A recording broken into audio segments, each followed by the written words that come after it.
এই বাড়ি তল্লাশি করে আমরা এখন পর্যন্ত যেটা পেয়েছি সেটা হচ্ছে প্রায় 20,000 মতো ইয়াবা।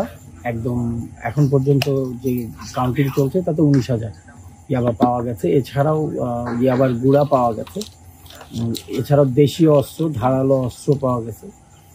এছাড়াও আপনাদেরকে আগে বলেছি যে প্রযুক্তিগত বেশ কিছু বিষয়াদি সরঞ্জামাদি আমরা কালেক্ট করতে পেরেছি বা খুঁজে পেয়েছি। তো আমরা গোপন সূত্রে জানতে পারি যে সাবরাং এই শিকদার পাড়ার এই এলাকার একটি বাসায় দীর্ঘদিন যাবৎ ইয়াবা ব্যবসা পরিচালিত হচ্ছে এবং তার ভিত্তিতে আজকে আমরা এই বাসাটিকে ঘিরে রেখে দীর্ঘ সময় তল্লাশি চালিয়ে আমরা হাতে নাতে অবৈধ মাদক ইয়াবা এবং এই ইয়াবা বিক্রির পয়সা এবং সকল হিসাবপত্রের নথিপত্র আমরা পেয়েছি এবং আমরা হাতে নাতে একজন ইয়াবা পরিবহন এবং বিক্রয়ের সাথে জড়িত একজনকে এবং ইয়াবা ব্যবসার মূল যে হোতা তার স্ত্রী, যিনি এখানে থেকে ইয়াবা ব্যবসা নিয়ন্ত্রণ বা পরিচালনায় তাকে সাহায্য করে, তাকেও ধরতে পেরেছি।